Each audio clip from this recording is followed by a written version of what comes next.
Good morning class. आज का topic है halogen family. Halogen family halogen family में जितने भी एलिमेंट होते हैं ये बहुत ही रिएक्टिव होते हैं। अगर हम इनके अकरेंस की बात करें तो जो फ्लोरीन होता है, fluorine is the 13th most abundant element by the mass in the earth crust and chlorine is 28th। Okay, physical property की बात करें तो सबसे पहले देखते हैं हैलोजन फैमिली में कौन कौन से एलिमेंट आते हैं। फ्लोरीन, क्लोरीन, ब्रोमीन, आयोडीन और एस्टामिन। फ्लोरीन का एटॉमिक नंबर 9 होता है, क्लोरीन का 17 होता है, ब्रोमीन का 35, आयोडीन का 53 और एस का आपका 85 होता है। अगर हम इसका कॉन्फ़िगरेशन देखें तो इसका कॉन्फ़िगरेशन होता है 2s2 2p5, 3s2 3p5, 3d10 4s2 4p5, 4d10 5s2 5p5, 4f14 5d10 6s2 6p5। आपने क्या ऑब्जर्व किया? इन सभी के लास्ट में देखिए आउटर मोस्ट शेल में कितने इलेक्ट्रॉन है? 2 एंड 5 एंड 2 7। इसमें भी आउटर मोस्ट शेल में कितने इलेक्ट्रॉन है? 7। इसमें भी आउटर मोस्ट शेल में कितने इलेक्ट्रॉन है? 7। तो सभी के आउटर मोस्ट शेल में 7 इलेक्ट्रॉन है। तो इनको अपना ऑक्टेट कंप्लीट करने के लिए सिर्फ एक इलेक्ट्रॉन की ज़रूरत होती है, नीड होती है, रिक्वायर होती है। इसीलिए ये एक इलेक्ट्रॉन कहीं ना कहीं से गेन करके अपने ऑक्टेट को कंप्लीट कर लेते हैं। क्योंकि इनको एक ही इलेक्ट्रॉन की नीड है, इसलिए ये बहुत ही ज़्यादा रिएक्टिव होते हैं। ये अपना ऑक्टेट कंप्लीट करने के लिए तुरंत एक्साइटेड होते हैं रिएक्शन करने के लिए। अगर हम इसके फिजिकल स्टेट की बात करें तो फ्लोरीन और क्लोरीन क्या होता है? गैस होता है। ब्रोमीन पूरे पीरियोडिक टेबल में अकेला एक ऐसा नॉन मेटल है जो रूम टेम्परेचर पे लिक्विड स्टेट में होता है। और आयोडीन हमारा क्या होता है? सॉलिड होता है। अब अगर ब्रोमीन लिक्विड है तो उसके नीचे वाले जो एलिमेंट होंगे वो सॉलिड नेचर के होंगे।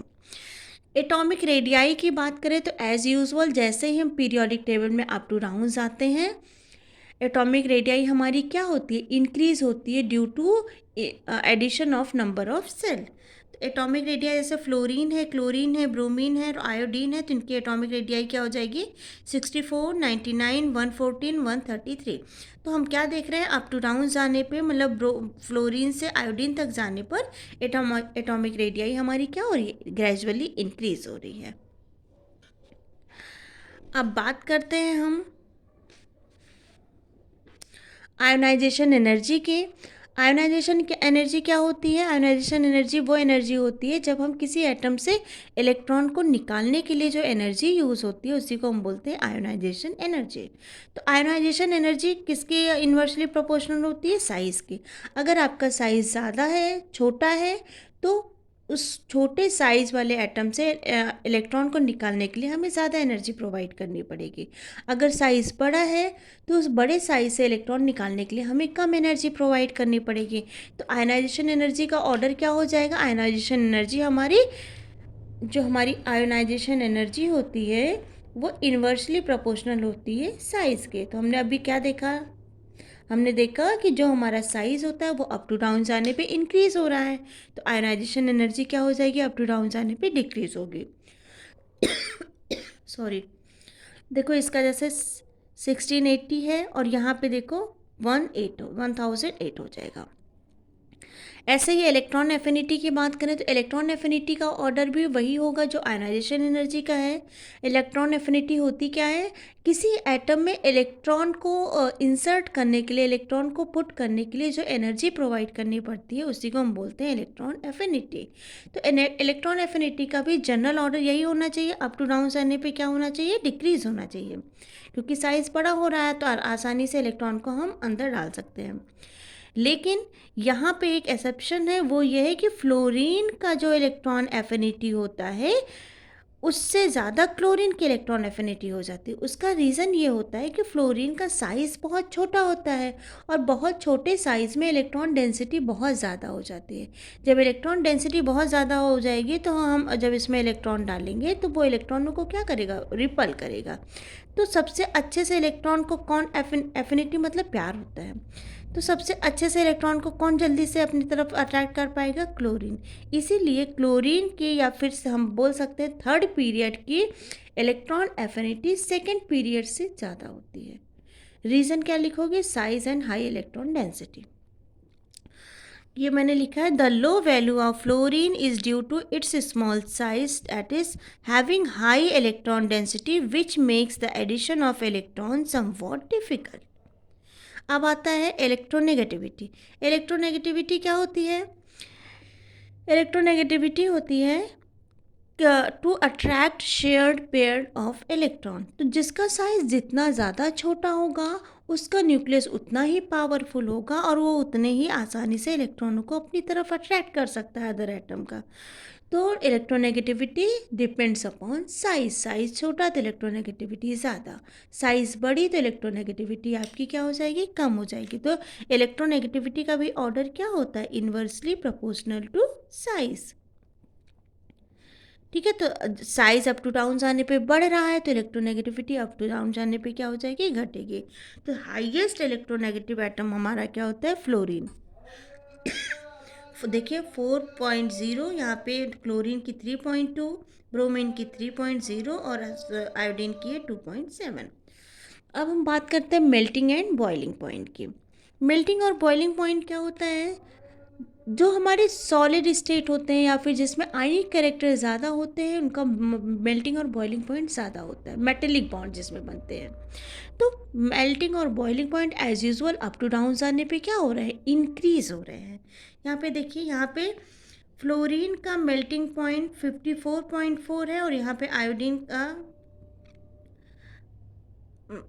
सॉरी, जो मेल्टिंग पॉइंट होता है वो अप टू डाउन जाने पे क्या हो रहा है, इंक्रीज हो रहा है। यहाँ पे फ्लोरीन देखो 54.4 है और यहाँ पे आयोडीन का देखो 386 है।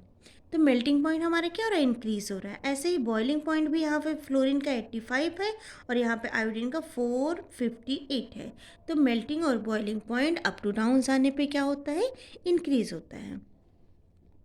अब बात करते हैं कलर्स की। ये जो एलिमेंट्स होते हैं ये कलर शो करते हैं। जैसे फ्लोरीन है ये लाइट येलो कलर देता है, क्लोरीन हमारा येलो ग्रीन कलर देता है, ब्रोमीन हमारा रेडिश ब्राउन कलर का होता है और आयोडीन क्या होता है, डीप वायलेट कलर का होता है। Bond length, bond energy and stability of x x bond, ये जो हेलोजन फैमिली होती है डाई एटॉमिक फॉर्म में पाए जाते हैं। जैसे आपका हो गया F2, Cl2, Br2 और I2।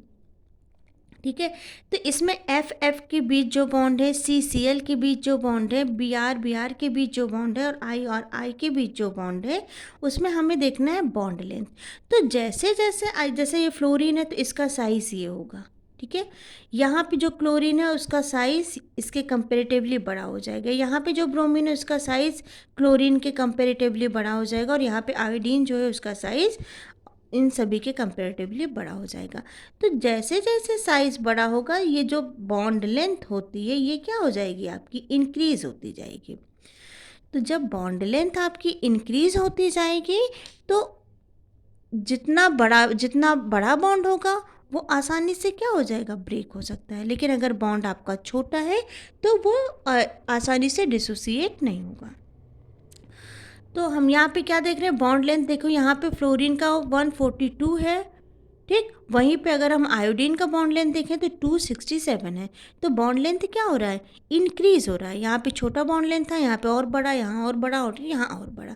तो बॉन्ड लेंथ क्या हो रहा है, अप टू डाउन जाने पे डाई एटॉमिक मॉलिक्यूल में क्या हो रहा है, इंक्रीज हो रहा है।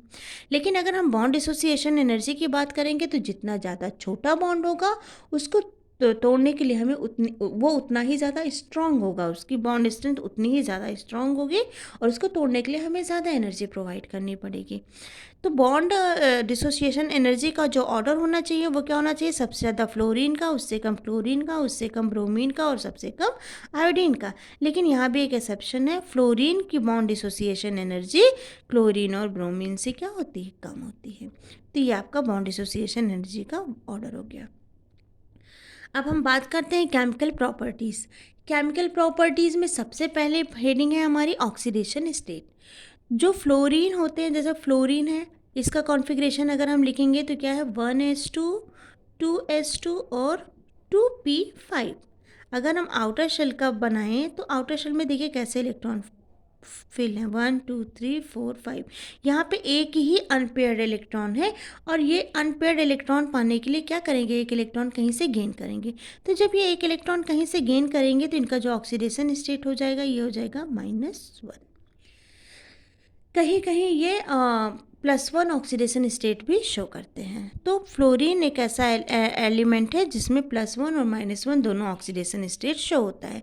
बाकी रेस्ट ऑफ द जो अदर मेंबर होते हैं इस ग्रुप के, इन सब का ऑक्सीडेशन स्टेट क्या होता है, डिफरेंट होता है। अब ऑक्सीडेशन स्टेट, जैसे ऑक्सीडेशन स्टेट फ्लोरीन का +1 और -1 हो सकता है, ऐसे क्लोरीन, ब्रोमीन और iodine can show +3 +5 and +7 oxidation state. कैसे होगा, जैसे हेलोजन फैमिली का हमने फ्लोरीन एटम बनाया, except fluorine atom in the ground state. जैसे ये फ्लोरीन एटम है तो ये क्या करेगा, ये सिर्फ यहाँ पे देखिए एक अनपेयर्ड इलेक्ट्रॉन है और फ्लोरीन एटम में ये आपका डी ऑर्बिटल क्या होता है, प्रेजेंट नहीं होता है। ये मैंने जनरल हेलोजन के लिए बनाया है, यहाँ लिखा है मैंने except fluorine atom in the ground state. ठीक, तो ग्राउंड स्टेट में जो फ्लोरीन एटम है उसका क्या हो जाएगा -1 या फिर +1 ऑक्सीडेशन स्टेट।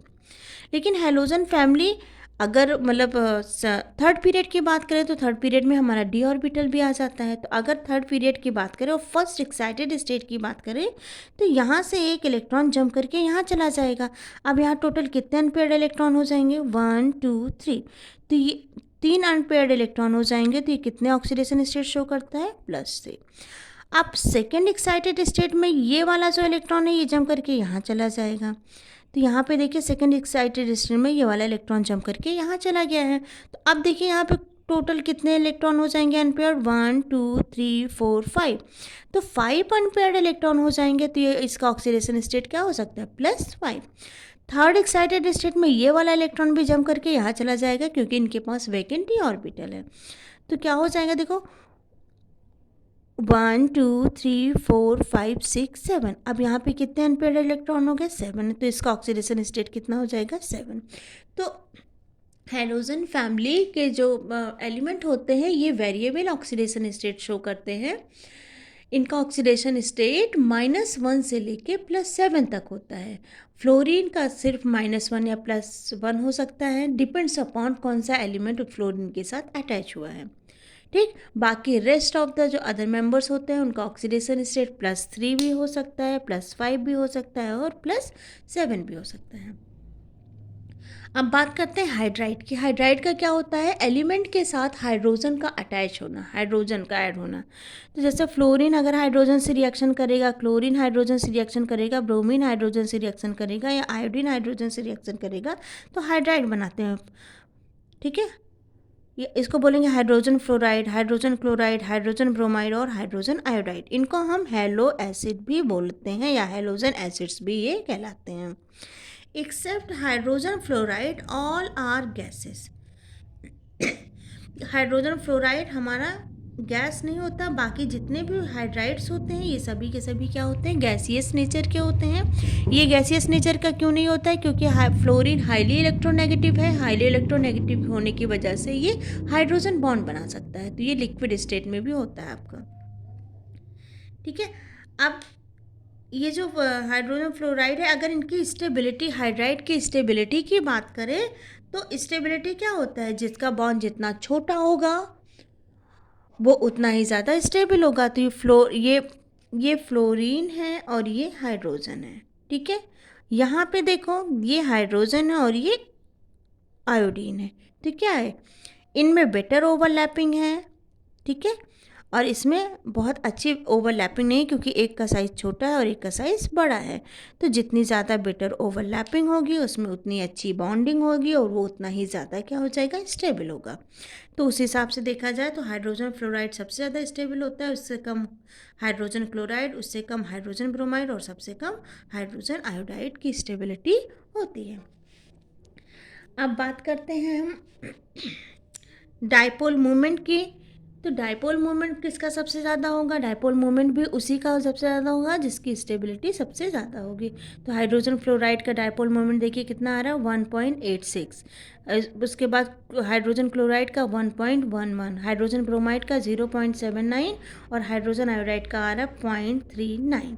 तो डायपोल मोमेंट का ऑर्डर भी क्या हो रहा है, अप टू डाउन आने पे, मतलब हाइड्राइड के केस में अप टू डाउन आने पे क्या हो रही है, डिक्रीज हो रही है। एसिडिक स्ट्रेंथ की बात करें तो जिसमें बहुत पुअर ओवरलैपिंग हुई होगी वो उतने ही आसानी से हाइड्रोजन को क्या करेगा, रिलीज कर देगा। तो इनमें बॉन्ड बहुत अच्छी होगी, बॉन्डिंग बहुत अच्छी होगी। इसमें भी बॉन्डिंग उससे थोड़ी कम अच्छी होगी, इसमें उससे थोड़ी कम अच्छी होगी, इसमें सबसे कम अच्छी होगी। ठीक है, तो यह आसानी से हाइड्रोजन क्या कर सकता है, रिलीज़ कर सकता है। तो जो जितनी आसानी से H+ रिलीज़ करेगा वो उतना ही एसिडिक नेचर का होगा। तो एसिडिक स्ट्रेंथ का ऑर्डर जो हो जाएगा वो आपका ये हो जाएगा। ऐसे ही डायपोल मोमेंट का जो ऑर्डर हो जाएगा वो आपका ये वाला हो जाएगा। रिड्यूसिंग नेचर की बात करें तो रिड्यूसिंग नेचर में वही होता है जो जितनी आसानी से हाइड्रोजन को रिड्यूस करता है वो उतना ही अच्छा रिड्यूसिंग नेचर का होता है। तो रिड्यूसिंग नेचर का ऑर्डर क्या हो जाएगा, HI, फिर HBr, फिर HCl और HF। अब आता है oxy acid of halogen. Oxy acid का क्या मतलब होता है कि आपका हाइड्रोजन हो, ऑक्सीजन हो, उसके साथ कोई अदर एलिमेंट जब आपस में कंबाइंड होते हैं तो उनको हम ऑक्सी एसिड बोलते हैं। इसमें मैंने लिखा है fluorine does not form any oxy acid as it is more electronegative than oxygen. ठीक है, अब देखो यहाँ पे एक ऑक्सीजन है, एक हाइड्रोजन है, एक अदर एलिमेंट है, तो ये क्या हो जाएंगे, ये ऑक्सी एसिड हो जाएंगे। ठीक है, अब इसको हम क्या बोल सकते हैं, हाइपोहेलस। इसको हम क्या बोल सकते हैं, हेलस एसिड। इसको हम क्या बोलेंगे, हेलिक एसिड। और इसको हम बोलेंगे HXO4 को हम बोलेंगे परहेलिक एसिड। ठीक है, इसमें जो हेलोजन का ऑक्सीडेशन स्टेट है +1 होगा, इसमें +3 होगा, इसमें +5 होगा, इसमें +7 होगा। एक चीज़ और देख लेते हैं, जैसे जैसे आपका ये पॉजिटिव ऑक्सीडेशन स्टेट इंक्रीज हो जा रहा है तो अप टू डाउन जाने पे हम क्या ऑब्जर्व कर रहे हैं, अप टू डाउन जाने पे इन एसिड में जो एसिडिटी होती है वो अप टू डाउन जाने पे क्या हो रही है, इंक्रीज हो रही है। ठीक है, स्टेबिलिटी भी अप टू डाउन जाने पे इंक्रीज हो रही है, लेकिन oxidising nature up to down जाने पे क्या होता है, डिक्रीज होता है।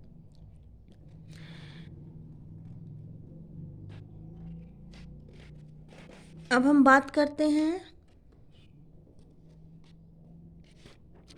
इंटरहेलोजन कंपाउंड की। इंटरहेलोजन कंपाउंड क्या होते हैं बेटा, हेलोजन का हेलोजन से ही बॉन्डिंग जो होता है वो आपका होता है इंटरहेलोजन कंपाउंड। ठीक है, इसमें आपके दो 1 2 3 4 तरह के कंपाउंड्स हो सकते हैं, AB टाइप का, AB3 टाइप का, AB5 टाइप का और AB7 टाइप का। AB में कौन कौन से हो सकते हैं, फ्लोरीन और क्लोरीन। एक चीज़ का ध्यान रखना है, इसमें जो आपका एक लेस इलेक्ट्रोनेगेटिव का होना चाहिए और एक उससे थोड़ा ही ज़्यादा इलेक्ट्रोनेगेटिव। इसमें देखिए अगर आप, तो इलेक्ट्रोनेगेटिविटी का डिफरेंस बहुत ज़्यादा नहीं है, इसमें भी इलेक्ट्रोनेगेटिविटी का डिफरेंस बहुत ज़्यादा नहीं है, इसमें भी इलेक्ट्रोनेगेटिविटी का डिफरेंस बहुत ज़्यादा नहीं है, इसमें भी इलेक्ट्रोनेगेटिविटी का डिफरेंस बहुत ज़्यादा नहीं है, इसमें भी इलेक्ट्रोनेगेटिविटी का डिफरेंस बहुत ज़्यादा नहीं है, क्योंकि फ्लोरीन के जस्ट नीचे क्लोरीन है। तो डिफरेंस अगर हम देखें तो बहुत ज़्यादा डिफरेंस शो नहीं हो रहा है। तो अगर दो हेलोजन आपस में कंबाइंड हो रहे हैं और उनमें इलेक्ट्रोनेगेटिविटी का डिफरेंस बहुत ज़्यादा नहीं है तो वो AB टाइप के बनाएंगे, बॉन्ड बनाएंगे। बात समझ में आई, अगर दो इंटरहेलोजन कंपाउंड्स आपस में कंबाइंड हो रहे हैं और उसमें इलेक्ट्रोनेगेटिविटी का डिफरेंस बहुत ज़्यादा नहीं है तो वो AB टाइप के कंपाउंड्स फॉर्म करते हैं। AB3 टाइप का देखें तो इसमें इलेक्ट्रोनेगेटिविटी का डिफरेंस क्या हो जा रहा है, थोड़ा सा क्या हो जाएगा, ज़्यादा हो जाएगा। ठीक, ये वाला हटा दीजिए। ये वाला देखते हैं। देखो फ्लोरीन है और ये ब्रोमीन है, तो इलेक्ट्रोनेगेटिविटी का डिफरेंस क्या है, थोड़ा सा ज़्यादा है, इसलिए यहाँ पे 3 जुड़ सकते हैं। इसमें भी देखो इलेक्ट्रोनेगेटिविटी का डिफरेंस ज़्यादा है, तो ये AB3 टाइप के बनाएंगे। ऐसे AB5 में आपका BrF5 हो जाएगा और IF5 हो जाएगा। AB7 टाइप में इलेक्ट्रोनेगेटिविटी का डिफरेंस बहुत ज़्यादा है, ये आयोडीन है और ये फ्लोरीन है, तो इसमें डिफरेंस बहुत ज़्यादा है, इसलिए ढेर सारे एटम्स आके इससे क्या हो सकते हैं, अटैच हो सकते हैं। ओके, अब हम इसके फिजिकल स्टेट की बात करें तो जो इंटर हेलोजन कंपाउंड्स होते हैं उसमें आपका ये ClF, BrF, ClF3 और IF7 ये सभी के सभी गैसियस स्टेट में पाए जाते हैं। BrF3, BrF5, IF5 ये सभी के सभी क्या होते हैं, लिक्विड स्टेट में पाए जाते हैं।